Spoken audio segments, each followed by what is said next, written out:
you now have, and that's me doing a disservice to a couple probably, you now have probably Connor Syme, you have 6 or 7 of them. Yeah. It's funny. And this just happened with luck, does it?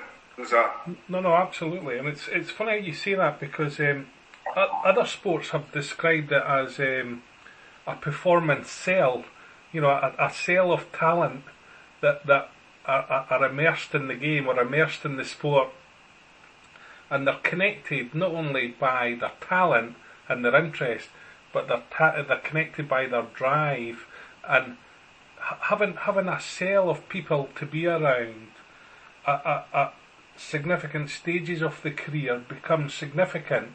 Now, clearly, there comes a point where you need to be an independent operator and you need to, act and think for yourself. But at certain stages of their development, particularly in this youth phase, junior to youth phase, this performance cell, appears to be quite significant.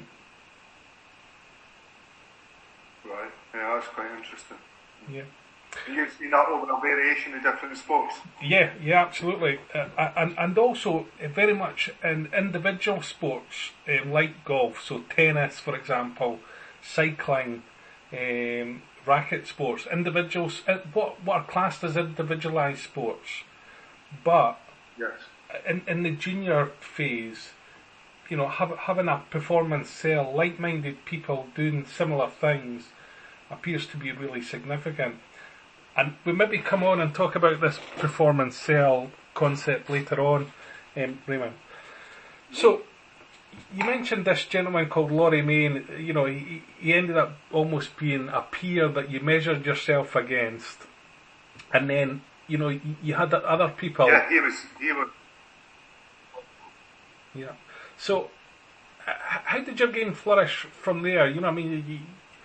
You win a local boys open. Where does it go next?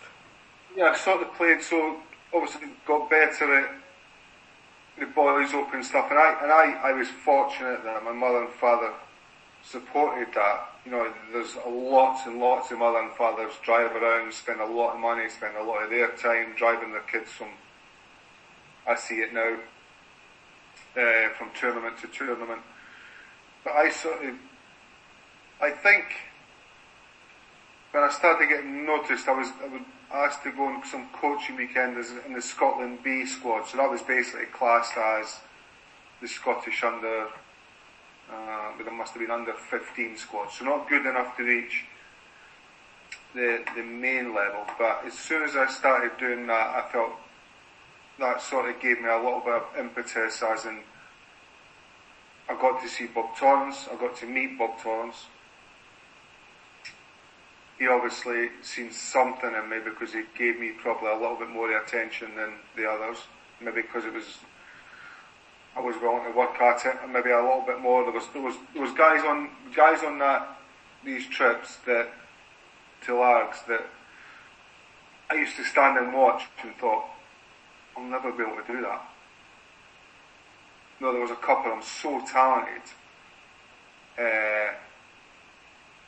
But that sort of drove me on a bit, to be honest. And I knew if I had it in my head, if I beat them, I'd win the tournament. There was only probably a couple of guys that, at that sort of under 16 level, that I knew if I beat them in the tournament, that there was a really good chance I was going to win it. So that getting selected for that B coaching gave me a bit more confidence.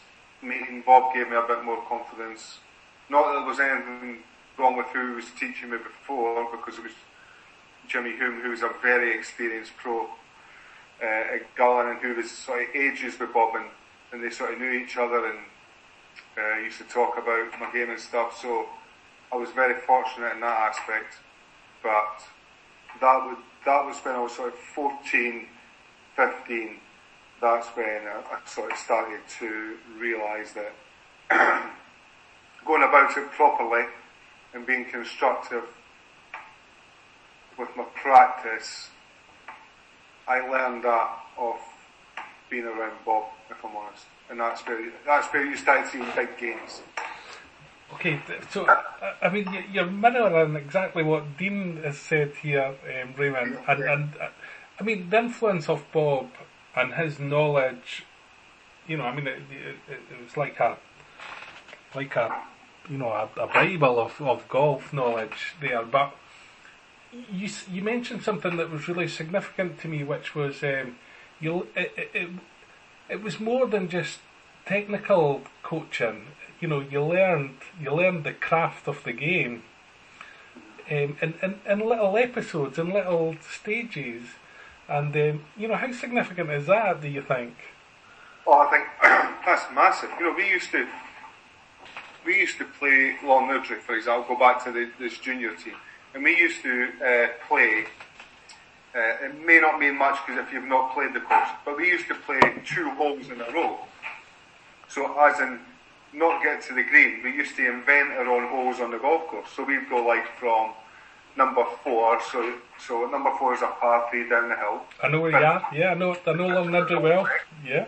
So we used to play from the 4th tee to the 5th green. Yeah. So you have to hit something over the trees to the corner, and then get it up round the corner, and then holes like the 8th tee, which for this point, to the 10th green. This hole's like 700 yards long. We were 13, 14-year-old. Oh, it was great fun.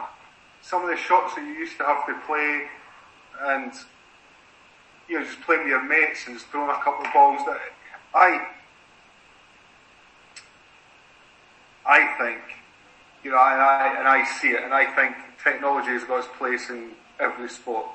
But I see it now, and it's golf by numbers, and it just the art of golf is getting lost. Mm-hmm. But back then, you know, you were shaping shots, you were learning how to play it, and the big thing was, you know, if I was playing with like Dino or whoever it may be that we were away with, you'd ask each other how to play shots. No, you'd watch and you'd ask, how'd you do that? Or what you think, and you're sort of bouncing off each other. Mm-hmm. Where, I don't know if you see that nowadays. Mm-hmm. Everybody's a lot more protected about what they do and chewing garbage on edge. And I'm like, that's how I learned a lot of my stuff, was just watching and asking questions. And I always remember Bob saying to me, play with good players, practice with good players, and there's a reason you've got 2 ears and 1 mouth. Well, there's a lot to be said for it. There's a lot to be said for it. So, yeah. I mean, clearly, at this point, you're developing fast. You're developing the skills. Your performances at boys' golf are improving rapidly. You're getting noticed at the international level. At one point, did it switch from you playing the game, not for fun, because clearly it's always fun, but at one point did it connect with you that this is serious, this is you making a serious commitment and making other sacrifices in your life to get better? Yeah. The tournament-wise, when the penny really dropped, I got selected to go to the European individual event. 3 people pulled out. So Scotland, I think, were sending 6 people, as in men's team. It was a European men's individual. And 3 people pulled out, might even be more pulled out. There was a clash of events. I can't remember the reason, but there was a clash of events. And it was in Le Quercy, which is very close to where they're going to be playing Ryder Cup in Italy. The golf course is right next door to it, basically.